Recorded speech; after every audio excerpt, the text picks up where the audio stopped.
আসসালামু আলাইকুম।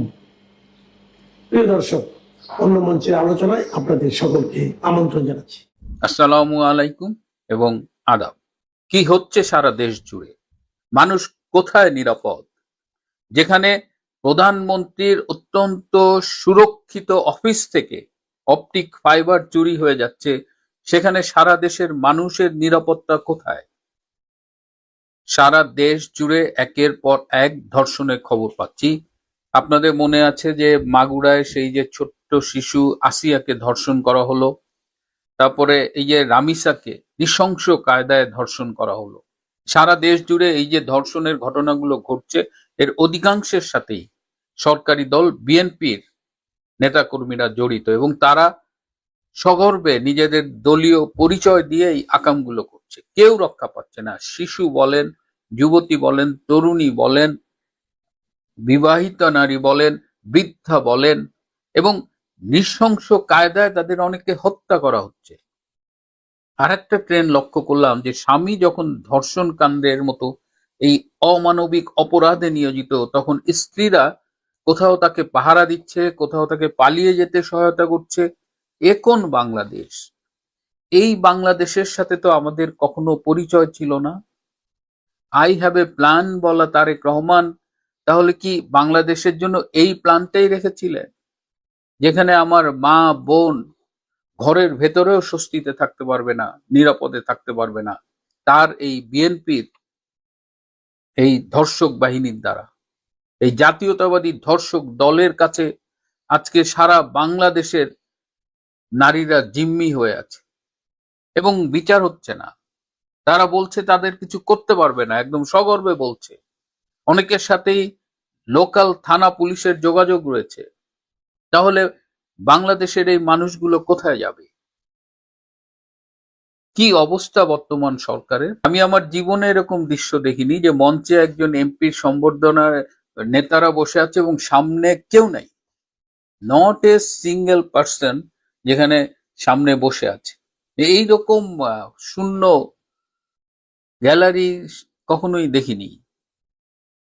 একদিকে সরকারি এমপির সম্বর্ধনায় কোনো মানুষ নেই, আর একদিকে আমরা দেখতে পাচ্ছি যে এই যে আওয়ামী লীগের কয়েকজন প্রবীণ নেতা মারা গেলেন, চট্টগ্রামের ইঞ্জিনিয়ার মোশাররফ, আমাদের তোফায়েল আহমেদ ভাই এবং গুলশানের রহমতুল্লাহ ভাই গতকাল মারা গেলেন।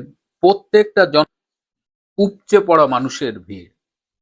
এই যে ভোলায় যেটা আমি বলেছি আগে, যে 1 কিলোমিটার ডায়ামিটারে অসংখ্য মাইক লাগিয়েছিল। কারা লাগিয়েছিল? তার পরিবারের কেউ এটি লাগায়নি, এটি এলাকার সাধারণ মানুষ এই মাইকগুলো লাগিয়েছে। পরে পরিবারের পক্ষ থেকে বলা হয়েছে তাদের মাইকের ভাড়া দিতে। জনগণ বলেছে না। তোফায়েল আহমেদ ভোলার জন্য যা করেছে, সেই ভোলাবাসী তার জন্য একটু মাইক কিন্তু ভাড়া করতে পারবে না? এই ভোলাকে কে চিনতো যদি তোফায়েল আহমেদ না থাকতো? এই যে মানুষের স্বতঃস্ফূর্ত ভালোবাসা, ইভেন এই যে গুলশানের রহমতুল্লাহ ভাইয়ের যে জানাজা, এখানে যে শুধু লক্ষ লক্ষ লোক আসছে তা না, এখানে সাধারণ মানুষ এই আয়োজনগুলো করছে। আওয়ামী লীগের নেতাকর্মীরা তো পাবলিকলি আসতে পারছে না। তো এই দুটো ঘটনা কিন্তু তুলনা করে আপনি দেখেন যে মানুষজন কিন্তু সরকারের দিক থেকে মুখ সরিয়ে নিচ্ছে। আমার একজন পরিচিত অস্ট্রেলিয়ান বাংলাদেশি, তিনি বাই রোডে ইন্ডিয়ার থেকে বাংলাদেশে যাচ্ছিলেন। বললেন যে আমি বাসে যাচ্ছিলাম এবং বাসে সাধারণ মানুষের যে কথাবার্তা, সবার মুখে একই কথা যে আগেই ভালো ছিলাম, দেশে নিরাপত্তা নাই, বেরোলে ধর্ষণের ভয়, ছিনতাইকারীর ভয়, নির্যাতনের ভয়, মবের ভয়। একটা মানে পুরা দেশটা একটা নরক হয়ে গেছে। ভেবেছিলাম ইনুস চলে গেলে অন্তত মিনিমাম একটু ইমপ্রুভ একটা অবস্থা হবে, কিন্তু কিসের কি? তো ডক্টর ইনুসের সবকিছুর ধারাবাহিকতা, সকল অন্যায়ের ধারাবাহিকতা বজায় রেখেছে এই তারেক রহমান। এই যে তার অফিসের কথা চিন্তা করেন, প্রধানমন্ত্রীর অফিস কি লেভেলের সুরক্ষিত, সেইখানে অপটিক ফাইবার চুরি হয়ে গেছে। সারা পৃথিবীতে এরকম ঘটনা খুব শুনেছেন যে একদম প্রধানমন্ত্রীর অফিস যেটা সবচেয়ে সুরক্ষিত, সেইখানে এই অপটিক ফাইবার চুরি হওয়ার ফলে এই যে রেড টেলিফোন, সেখানে ইন্টারনেট যা ছিল প্রায় 18 ঘন্টা সমস্ত রকমের যোগাযোগ বিচ্ছিন্ন ছিল তারেক রহমানের ওই অফিস। এখন এটা কি স্রেফ চুরি কিনা সেটা নিয়েও প্রশ্ন উঠেছে। এটা কি শুধুমাত্র চুরি নাকি অন্য কিছু, কোনো মহড়া? দেখা গেল যে তারেক রহমানকে কিভাবে বিচ্ছিন্ন করে দেওয়া যায়, যোগাযোগ বিচ্ছিন্ন করে দেওয়া যায়। তারেক রহমানের নিজস্ব নিরাপত্তার কি অবস্থা? অনেক কিছু কিন্তু বাতাসে কান পাতলে শোনা যায়।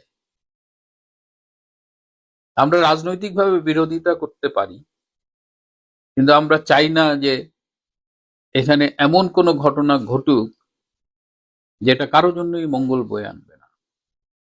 তারেক রহমানের নিরাপত্তা নিশ্চিত করে বলা যায় ঝুঁকির মুখে, অন্তত এই ঘটনা সেটা প্রমাণ করে দিয়েছে। তারপরে তিনি এসএসএফ এর বাইরে তার চেয়ারম্যান সিকিউরিটি ফোর্স নিয়ে চলাফেরা করেন, সেই সিএসএফ কে দেখলাম পার্টির লোকজন ধাওয়া দিচ্ছে। এটা প্রধানমন্ত্রীর সিকিউরিটি ফোর্স, তাকে দলের লোকজন ধাওয়া দিচ্ছে এবং তারা ধাওয়া খেয়ে পালিয়ে যাচ্ছে। সুতরাং যে দেশের প্রধানমন্ত্রী নিজের নিরাপত্তা ঝুঁকির মুখে, যে দেশের প্রধানমন্ত্রীর অফিস থেকে অপটিক ফাইবার চুরি হয়ে যায়, সেই দেশের সাধারণ মানুষের অবস্থা কি, এটা তো খুব স্বাভাবিকভাবে বোঝা যায়। এটার জন্য তো রকেট বিজ্ঞানী হতে হয় না। যেটা বলছিলাম যে মানুষ মুখ সরিয়ে নিচ্ছে, মানুষ এই সরকারের বিরুদ্ধে ঝুঁকছে, এইগুলোর পরিণতি কিন্তু খুব একটা ভালো হয় না, হবে না, বা অতীতেও হয়নি। আমরা এই যে ধর্ষণ হচ্ছে, এই যে জাতীয়তাবাদী ধর্ষক দল, এদের প্রত্যেকের দৃষ্টান্তমূলক শাস্তি চাই। মানুষের মুখের ভাষা, মানুষের বুকের ভাষা, এগুলো শুনবার বুঝবার চেষ্টা করুন। কতিপয় চামচা জনবিচ্ছিন্ন সুশীল পরিবেষ্টিত হয়ে ভাববেন না যে সবকিছু আপনাদের নিরাপদে থাকবে। বাংলাদেশের মানুষ যদি একবার ক্ষেপে, তাহলে কিন্তু কেউ রক্ষা পায়নি।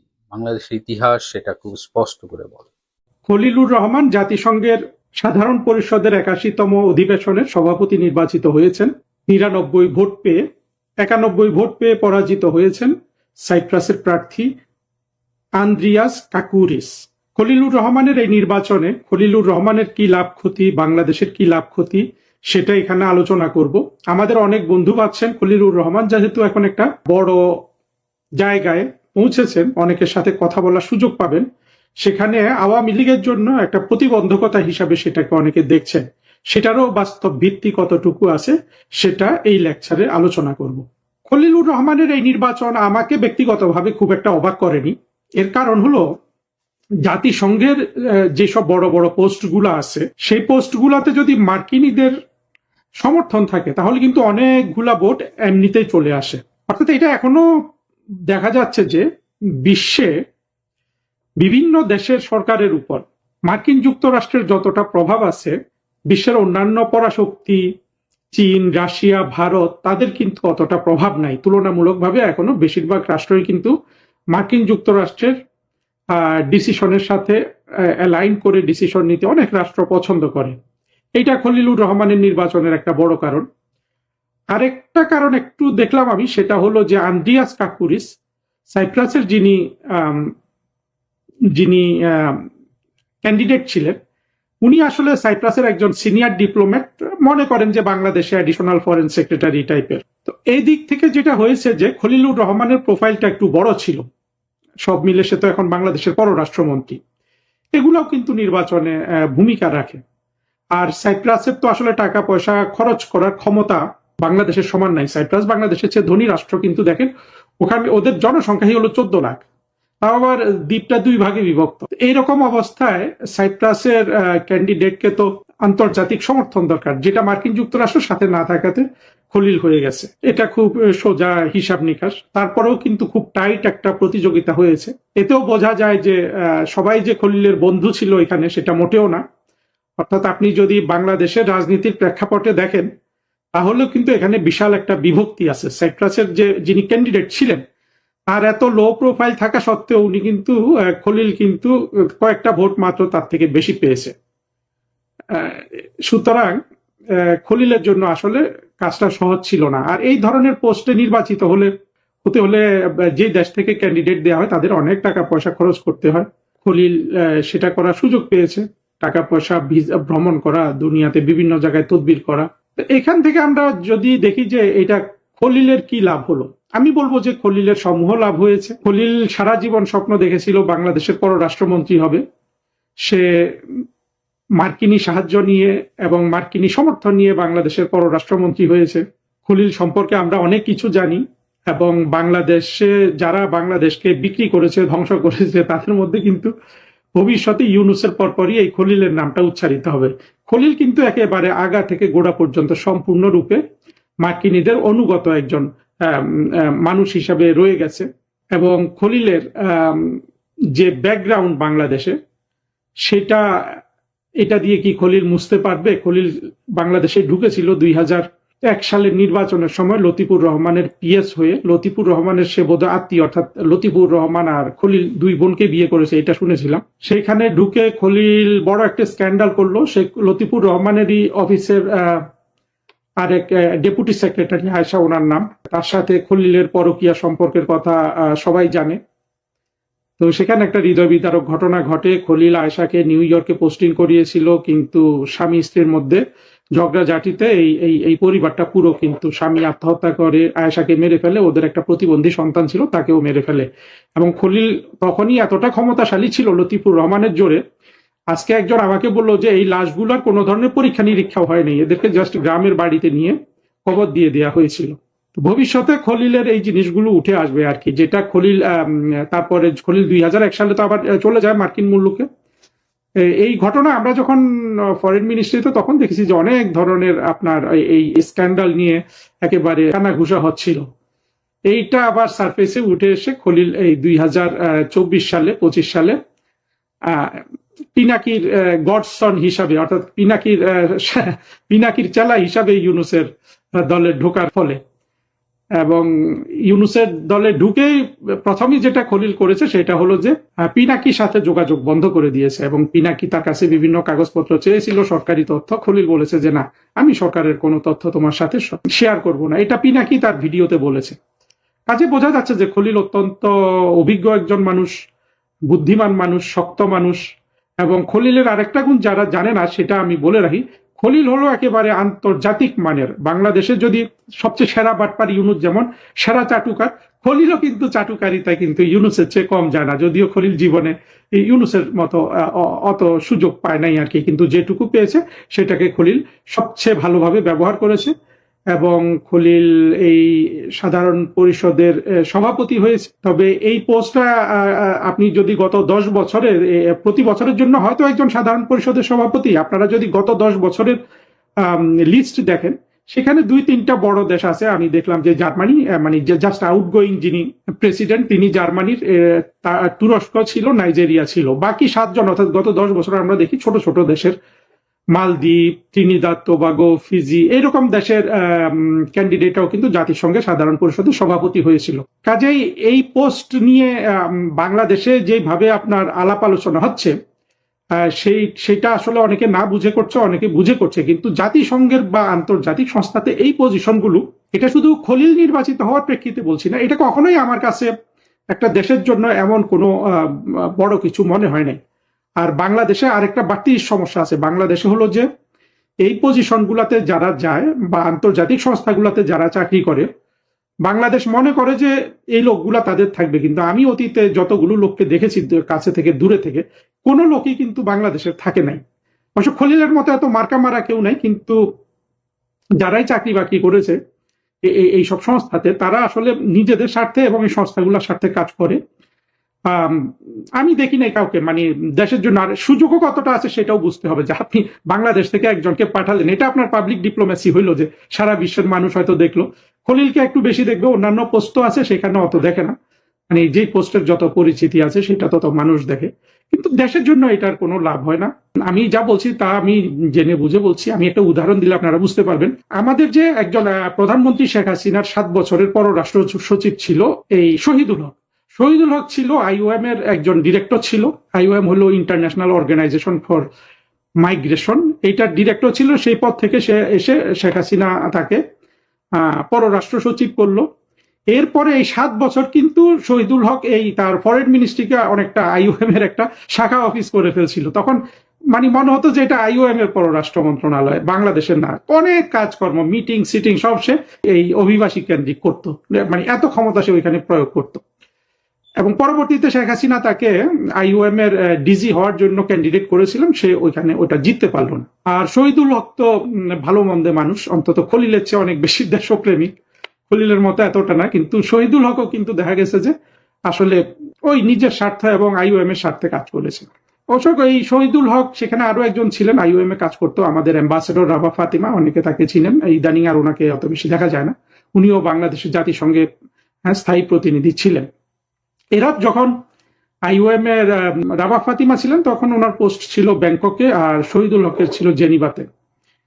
ওই সময়ে 2011-12 সালে যখন লিবিয়ার যুদ্ধ হয়, লিবিয়ার যুদ্ধে আমরা কিন্তু প্রায় 43,000 ছিল, আমরা 36,000 বাংলাদেশিকে লিবিয়া থেকে বাংলাদেশে নিয়ে আসি। এই যুদ্ধের কারণে এরা সবাই ভয়ে চলে এসে আমি নিজে 9,000 মানুষকে সরাসরি আমার হাত দিয়ে কিন্তু এই লিবিয়া থেকে মিশর হয়ে বাংলাদেশে আসতে সহযোগিতা করেছিলাম। 9,000 ট্রাভেল পারমিট আমি নিজে সই করেছিলাম। তখন আমাদের আইওএম ওইখানে আমাদেরকে কোঅর্ডিনেট করেছিল। এটা কিন্তু আইওএম কিন্তু টাকা দেয় নাই, বিমান টিমান ভাড়া করতো, আমরা লোকগুলো আনতাম।